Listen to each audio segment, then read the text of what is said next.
निश्चल पुरुषोत्तम सर्वपूर्णं श्री गुरु वाल्मीकि भगवान जी। प्रणाम। सौभाग्यशालिनी हूं मैं कि मुझे आपके पावन सानिध्य में शरण मिली। रघुवंशी आपके इस उपकार के लिए सदा आपके सामने नतमस्तक रहेगा। इस आश्रम को तुम्हारी ही प्रतीक्षा थी जानकी। ये आश्रम तुम्हारे लिए शरण नहीं, घर है तुम्हारा। धन्यवाद। किंतु एक निवेदन है। निर्भय होकर कहो। आप तो अंतर्यामी है, सर्वज्ञाता है। आपने मुझे पहचान लिया, किंतु मैं नहीं चाहती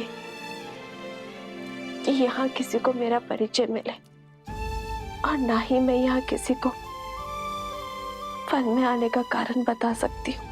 ये संसार वो बहेलिया है जिसे सुख और आनंद में डूबे पंछियों को अलग करने में बड़ा सुख मिलता है। इसीलिए इस जग में प्रेम और संतोष को पाना इतना कठिन है। तुम्हारी कथा, तुम्हारी व्यथा और वन में भेजे जाने का कारण मैं सब जानता हूं। निश्चिंत रहो। यहां इस वन में ना ही तुमसे कोई तुम्हारा नाम या परिचय पूछेगा और ना ही कोई संदेह करेगा। यहां सब तुम्हें वन देवी के नाम से जानेंगे।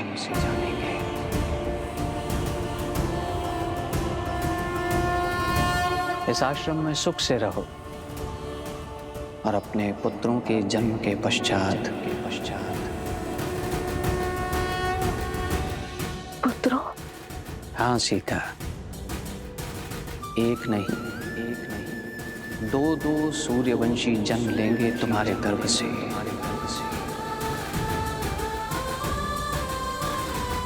और इस आश्रम में धर्म का ज्ञान प्राप्त करेंगे।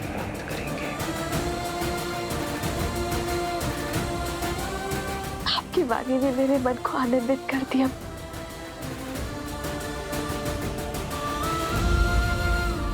किंतु एक प्रश्न है जिसने मेरे मन को व्याकुल किया हुआ है। यदि उसका भी निदान हो जाता तो। पूछो पुत्री, निर्भय होकर पूछो। क्या मेरा परिवार कभी एक हो पाएगा?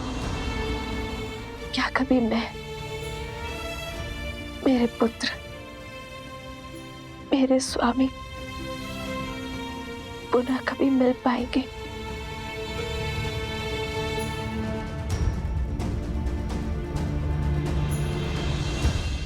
प्रभु मिलन का समय जान लेने से भक्ति का क्षय हो जाता है पुत्री, और मिलन का समय जान लेने से मिलन के आनंद का।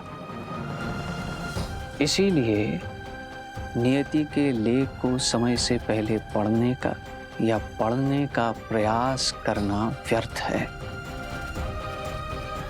फिर भी तुम्हारे हृदय की शांति के लिए मैं इतना अवश्य बता सकता हूं कि अयोध्या के राज सिंहासन पर तुम्हारे पुत्रों का राज्याभिषेक अवश्य होगा।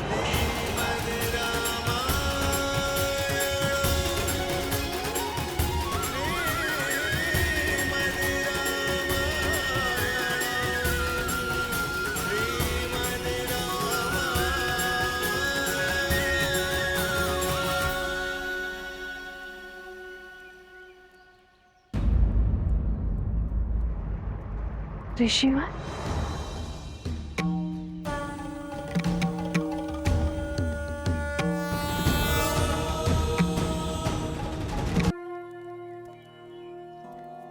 प्रणिपात ऋषिवर। सौभाग्यवती भव महारानी सीता।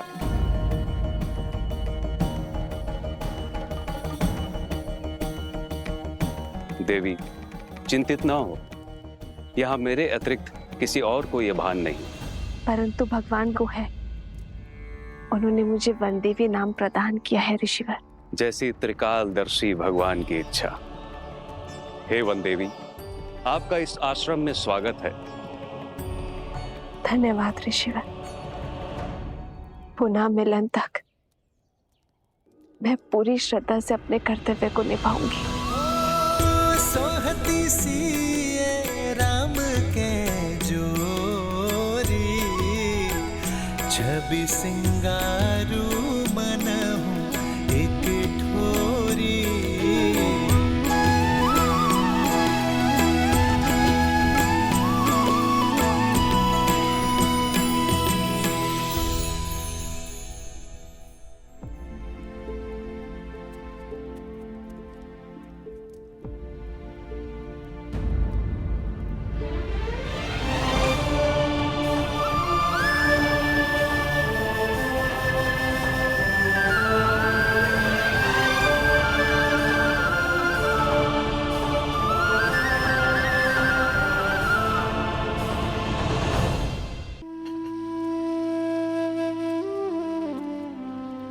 जानती हूँ राम कि तुमने सात्विक जीवन जीने का निर्णय किया है और राजसी भोजन स्पर्श भी नहीं करोगे, इसीलिए वनवासियों वाला भोजन ही लाई हूँ। आज मना मत करना। जब से सीता गई है तुमने अन्न का एक अंश भी नहीं खाया।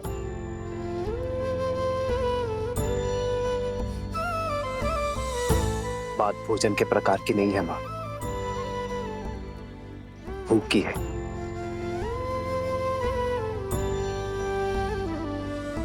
मुझे भूख नहीं है। खा लो। कैसे खा लूं माता? न जाने मेरे पति ने भोजन किया होगा या नहीं। अब केवल पत्नी नहीं, माँ भी हो तुम।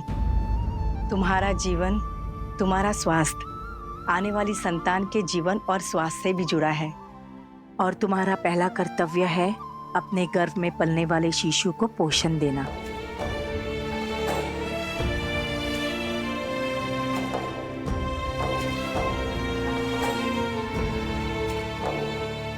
जिस पीड़ा में आप है, निश्चिंत ही आपने अनुग्रह नहीं किया होगा। अरे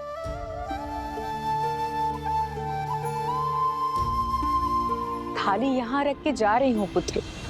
जानती हूँ कि सीता की चिंता ने हम सबकी भूख प्यास सब हर लिए, किंतु स्वयं के लिए ना सही, सीता के लिए तो खा लो,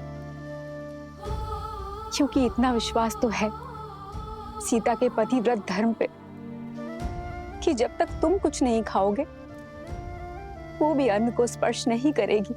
जन्म जन्म का है ये संगम, राम रतन सीता वैभव धन। एक है पौरुष, एक समर्पण, एक है रूप तो दूजा। गुरु माँ का कथन भी उचित है। अयोध्या के कल का पालन करना भी तो आवश्यक है। अरे राम सिया राम, सिया राम, सिया राम, राम सिया राम, सिया राम। नहीं, मैं आपको खिलाए बिना नहीं खा सकती। अरे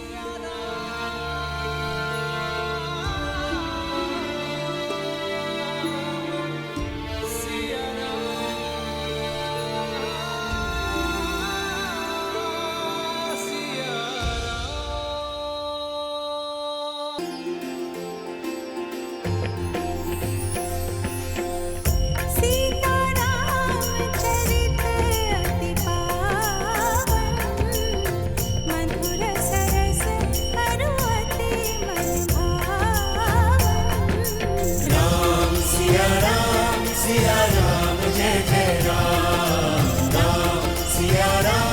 सिया राम जय जय राम।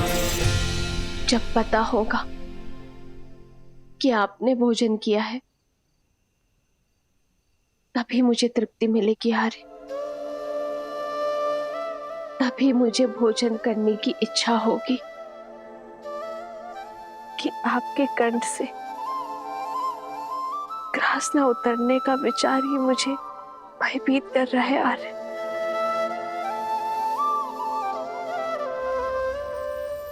श्री राम श्री राम।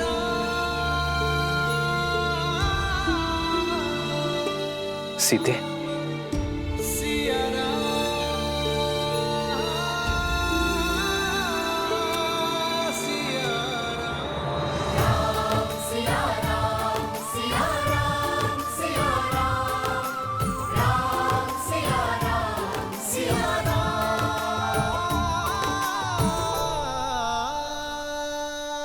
कब तक स्वयं को भूखा रखेंगे आर्य? जब तक ये ना जान जाओ कि मेरी सीता ने भोजन किया है या नहीं। कभी आपसे पहले भोजन किया है मैंने? इसीलिए तो सीते, आर्य, जब दो लोगों में गहन और सच्चा प्रेम हो तो वो एक दूसरे का प्रतिबिंब बन जाते हैं। एक दूसरे से दूर होकर भी एक दूसरे से अलग नहीं हो पाते। एक का सुख दूसरा अनुभव करता है, एक का दुख दूसरे को व्याकुल करता है। आर्य, यदि आप सुखी नहीं रहेंगे, जीवित रहने का मार्ग नहीं खोजेंगे, तो मैं सुख के साथ अपना जीवन कैसे व्यतीत कर पाऊंगी आर्य? मेरे लिए, मेरे गर्भ में पल रही संतान के लिए आपका सामान्य होना आवश्यक है आर्य। इसलिए स्वयं को क्षमा कर दीजिए। भाग्य के इस लेख को स्वीकार लीजिए आर्य, और हमारे वियोग को एक नए सौभाग्य का प्रारंभ समझकर आगे बढ़िए। ये मस्तिष्क तुम्हारी कही हर बात मानता है सीते, पर इस मन का क्या करूं? जैसे मैं अपनी संतान के स्वास्थ्य, उसके सुख के लिए तत्पर हूं, वैसे ही आपको आपकी संतान,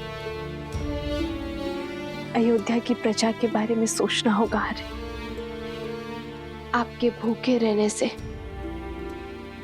उन्हें सुख नहीं मिलेगा आर्य। कैसे करे भाव पार ये राम, राम सिया राम सिया राम, सिया राम।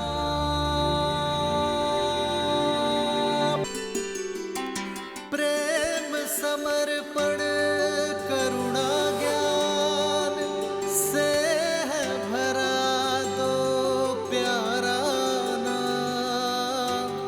जय सिया राम जय जय सिया राम, जय सिया राम जय जय सिया राम। मैं जानता हूं सीते, जब तक मेरे मुख में ग्रास नहीं जाएगा तब तक तुम भी नहीं खाओगी। इसलिए मैं अपना व्रत तोड़ता हूं, तुम भी खा लो सीते।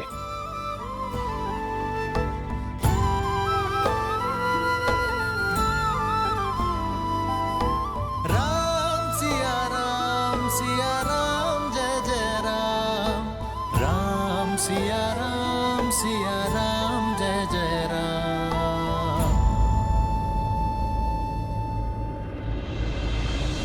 जन्म जन्म का है ये संगम, राम रतन सीता वैभव धन। लगता है आपने भोजन ग्रहण कर लिया है आर्य। अब मैं भी भोजन कर सकती हूँ। एक है पौरुष एक समर्पण, एक है रूप तो दूजा दर्पण। राम है लोचन सीता दृष्टि राम है बादल, सीता वृष्टि।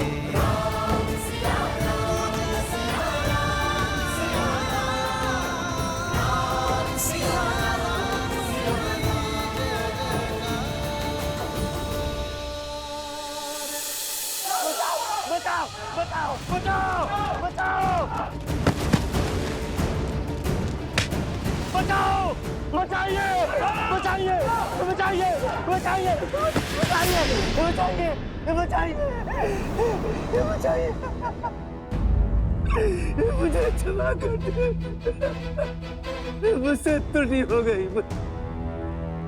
क्षमा करे महाराज, क्षमा करे महाराज, क्षमा करे। जब से आपने महारानी का त्याग किया है, तब से मेरे पति आत्मग्लानि में दिन भर दिन घुट के जी रहे। महाराज, मैंने उनको क्षमा कर दिया महाराज। वो आपसे क्षमा मांगना चाहते हैं महाराज, पर आपसे दृष्टि मिलाने की शक्ति नहीं है उनके पास महाराज। इस वजह से वो आपसे क्षमा मांगने नहीं आ पाए महाराज। जब तक आप इन्हें क्षमा नहीं करेंगे, तब तक ये अयोध्यावासी भी इन्हें क्षमा नहीं करेंगे महाराज। आप क्षमा कर दीजिए महाराज। देखिए इनका क्या हालत कर दिया इन लोगों ने महाराज। मुझे क्षमा कर दीजिए, मुझसे त्रुटि हो गई महाराज। कभी ऐसा नहीं करूंगा।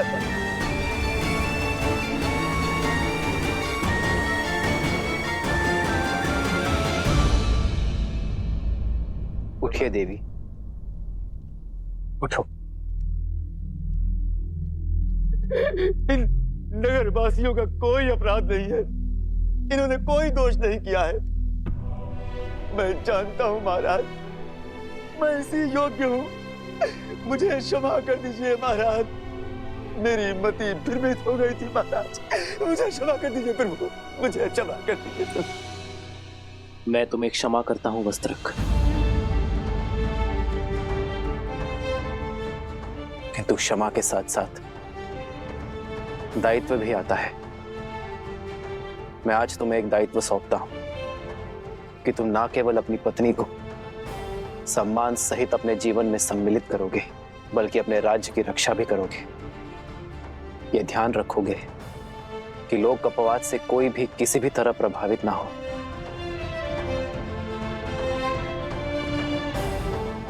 वस्त्रक, अब मेरे साथ साथ तुम भी राज्य की सेवा का दायित्व उठाओगे।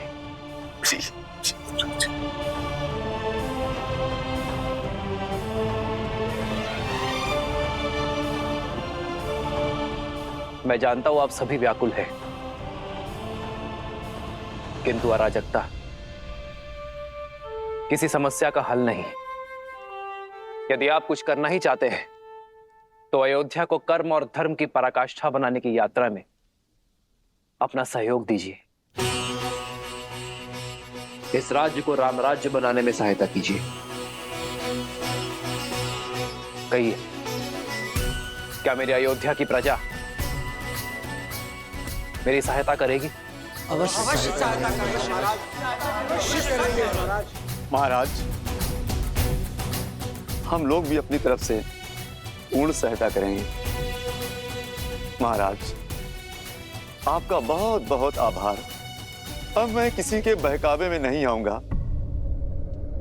मुझे स्मरण है, कोई धूर्त वृद्ध ब्राह्मण का भेष बदलकर आया और मुझे भ्रमित करके चला गया।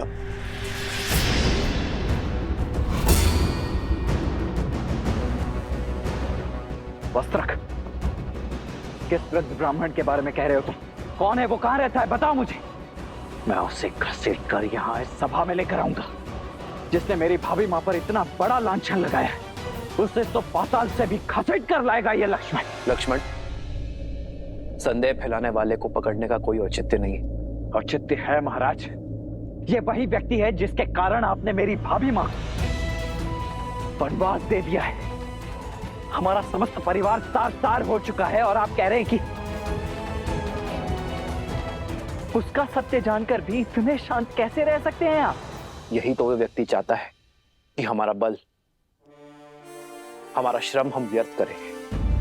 हमें हमारी शक्ति, हमारे बल को लोकअपवाद फैलाने वाले को पकड़ने में नहीं, बल्कि स्वयं और राज्य को इतना सशक्त बनाने में लगानी चाहिए कि भविष्य में कोई भी लोक अपवाद हमें प्रभावित ना कर सके।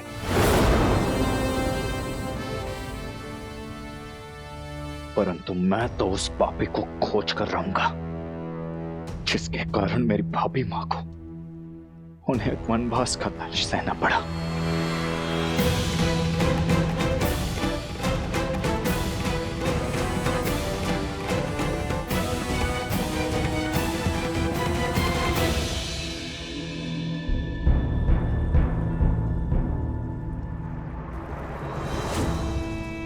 उत्तम नहीं, अति उत्तम उत्तर दिया है उस राम ने मेरे छल का।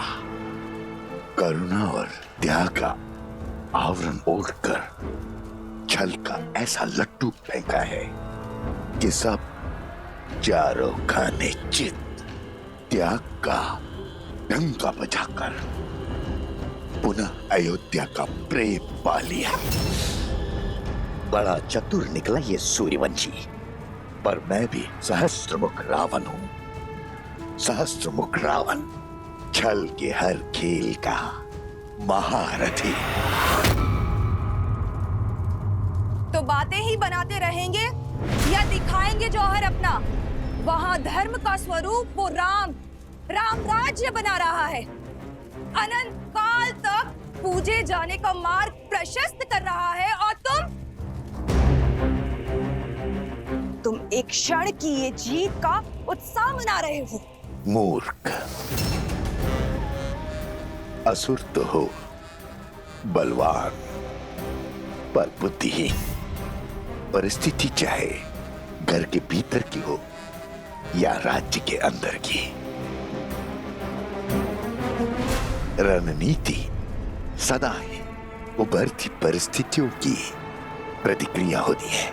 तो फिर इस परिस्थिति से लड़ने के लिए तुम्हारे पास क्या योजना है भैया? यात्रा, अपनी माया से सीता को खोजने की तीर्थ यात्रा, और उसके बाद मुझे उसे खोजना है जो मेरी योजना का सहायक बने, अपने प्राणों की आहुति देकर मेरे लिए सफलता की सीढ़ी बने। कौन? धीरज रखो प्रिय बहन, धीरे धीरे तुम्हें सब दिखाई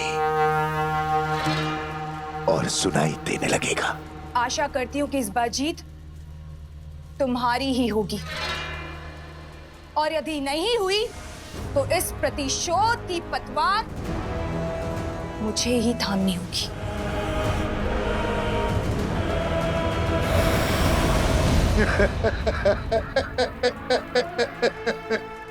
भावुक हो गई प्रिय बहन, भावुक हो गई। किंतु बहन, युद्ध भावनाओं से नहीं, युक्ति से लड़े जाते हैं। युक्ति से। यात्रा आरंभ हो।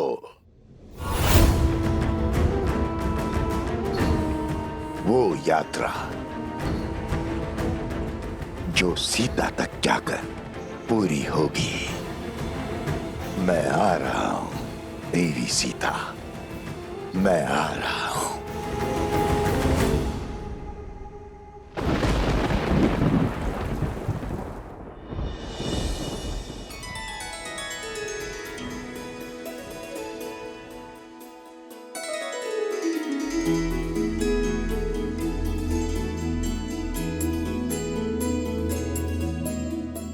कह नहीं सकते, किंतु अपनी माता की हर बात अवश्य सुनते हो तुम दोनों, है ना? तो चलो, आज तुम्हें अपने प्रभु की लीला सुनाती हूँ। राजा राम से तुम्हारा परिचय करवाती हूँ। वो राजा राम जिनकी भुजाओं में जितना बल है, उससे अधिक प्रेम उनके हृदय में है। अब अपनी प्रजा को अपने परिवार से ऊपर रखने वाले शासक हैं। और स्मरण रहे, पथ चाहे कितना भी कठिन क्यों ना हो, यदि उनके दिखाए धर्म पथ पर चलोगे तो सदा हल पाओगे।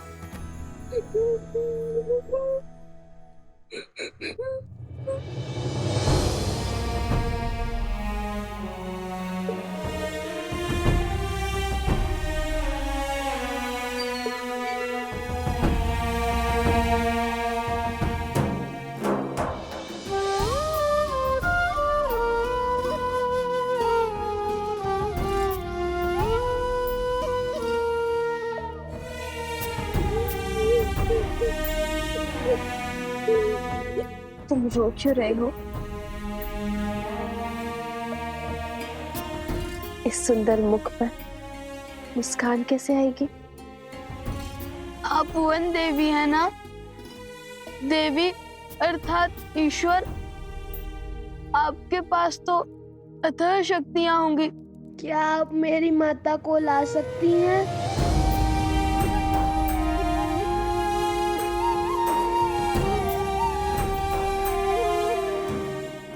कुमुदनी,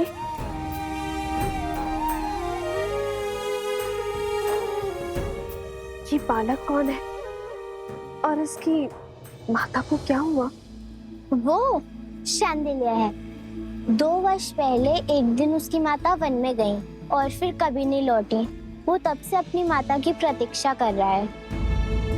वो नहीं जानता कि उसकी माता को लवणासुर राक्षस ने खा लिया है। अब वो कभी नहीं लौटेंगी। लवणासुर?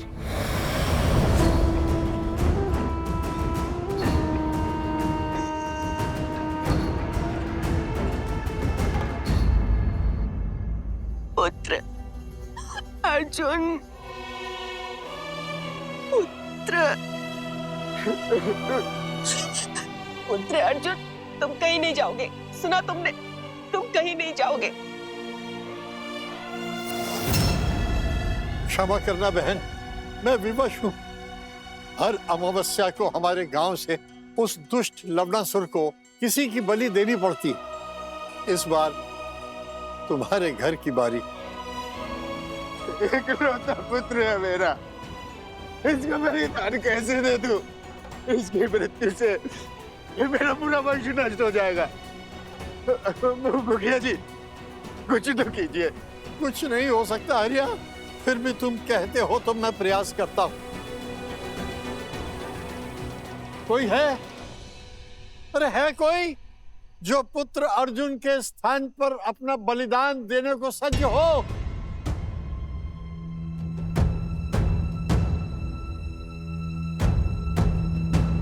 गुरु माँ कहती है यहाँ से कुछ ही दूर कौशल राज की सीमाओं के बाद एक नगर है, मधुपुरी। लवणासुर वहीं का राजा है।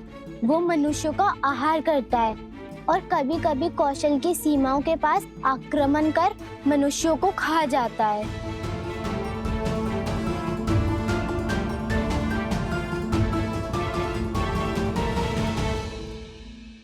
तुम मेरी एक सहायता करोगी?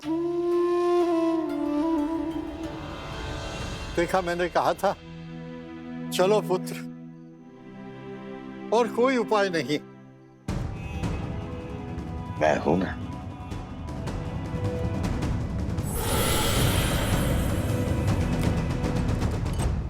रुक जाओ।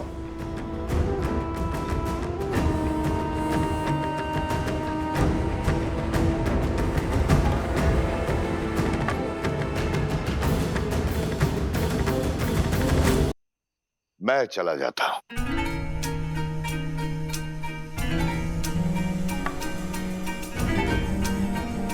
तीर्थ यात्रा पर जा रहा, मुक्ति पाने। अच्छा अवसर प्राप्त हुआ है। मुझे जीवन से कोई मोह नहीं है। मैं सच्ची हूं। प्राणों की आहुति तो देनी पड़ेगी। धन्य हैं आप। आप जैसे महापुरुष कहां मिलते हैं संसार में। आपका बहुत बहुत धन्यवाद।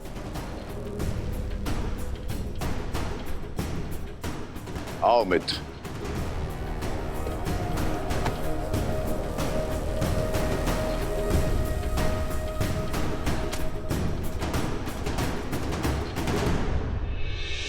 चलो मित्र, मार्ग सरल नहीं होगा, अंत तक पहुंचना है सिया राम के।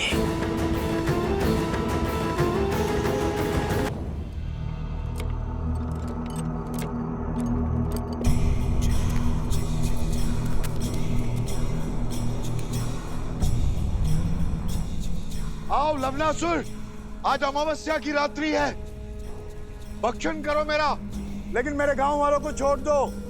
लवनासुर!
ये क्या था? सहस्त्रमुख रावण। सहस्त्रमुख? तुम्हारे पास खाने के लिए एक मुख है, मेरे पास सहस्त्र। सहस्त्रमुख रावण तुम्हारा मामा। मामा? तुम्हारे पिता के प्रति मेरा आदर मुझे तुम्हारे पास खींच लाया।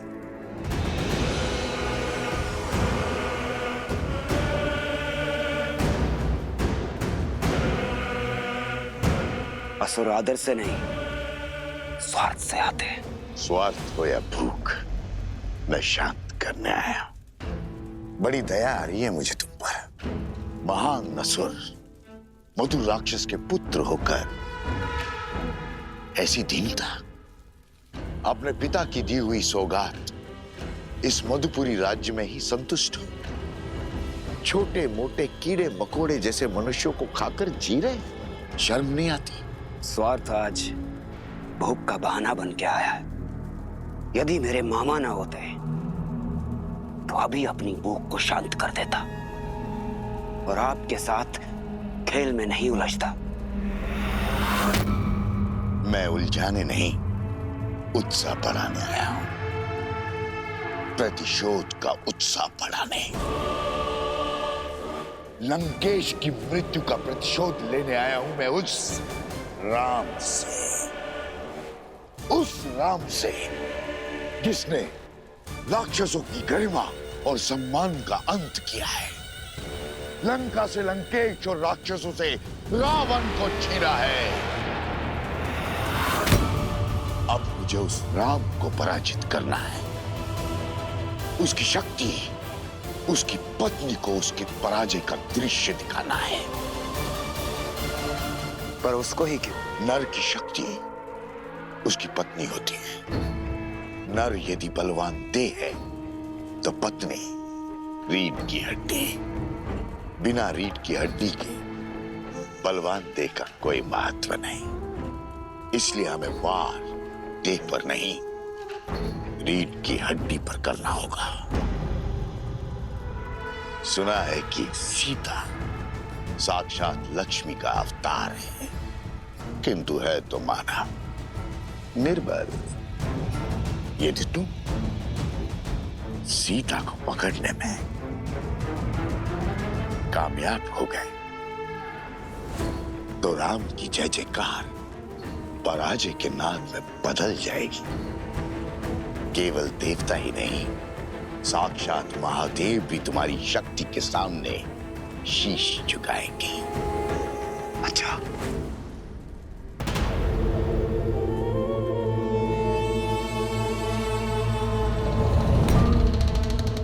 राम राज्य की स्थापना हमारी पराजय है। हमें राम राज्य की स्थापना को रोकना होगा। इसलिए सीता मुझे जीवित चाहिए, जीवित। यदि किसी तरह सीता पुनः अयोध्या की सीमा लांघने पे विवश हो जाए तो प्रजा का विश्वास टूट जाएगा। सियाराम का त्याग लोगों को ढूंढ लगेगा और फिर पुनः होगी अग्नि परीक्षा।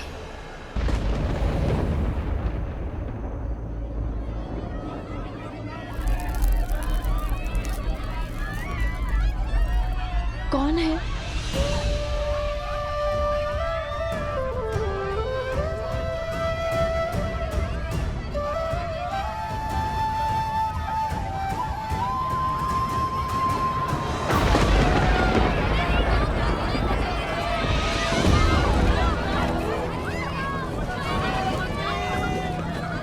हमारी सहायता कीजिए, हमारे घर जल रहे हैं। यहाँ पे शरण लीजिए।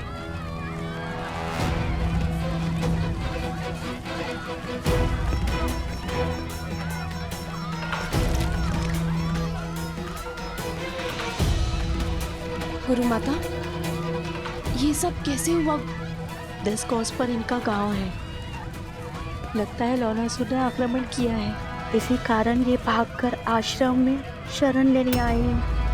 लवणासुर?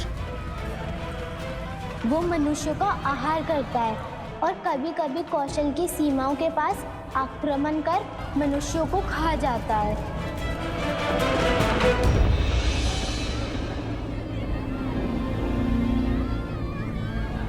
श्री राम। सीते।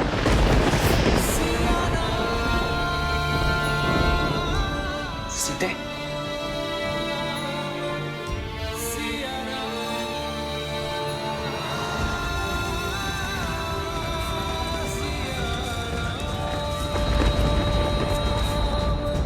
महाराज की जय। अभी अभी सूचना मिली कि वन में लवणासुर ने ऋषियों और आश्रमों पर आक्रमण कर दिया है।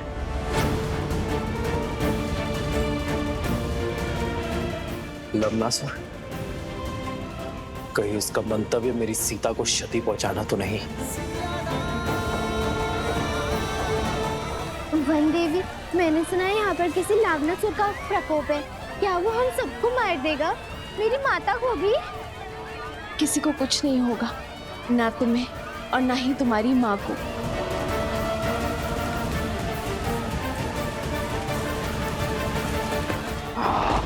किसी को नहीं छोड़ूंगा, सबको मार डालूंगा।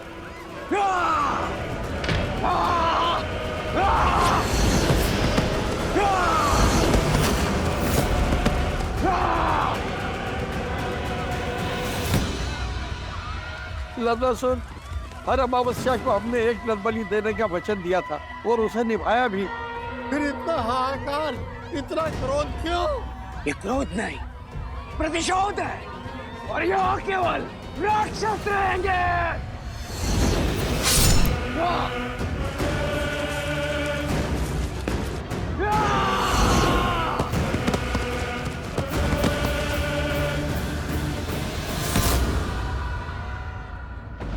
बहुत बड़ा विघ्न आ पड़ा है श्री राम।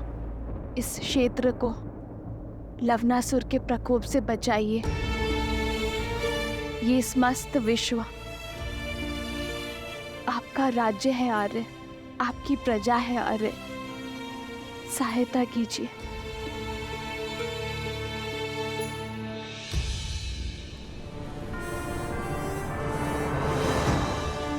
उत्तर की ओर यहां मधुपुरी नाम की एक नगरी है। लवणासुर यहां अधर्म का राज चलाता है, परंतु अचानक उसने इसके समीप बसी कोसल राज्य की सीमा क्षेत्र पर आक्रमण किया है। वहां वो वनवासियों को मार रहा है। गांव के गांव खाली हो रहे हैं। हमें शीघ्र अतिशीघ्र कुछ करना होगा।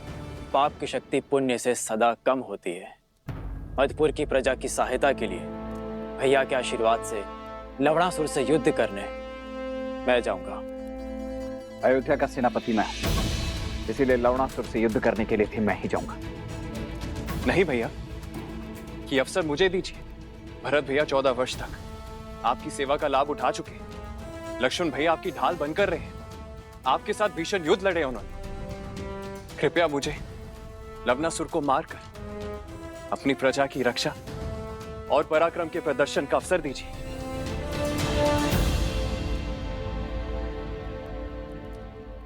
ठीक है शत्रुघ्न,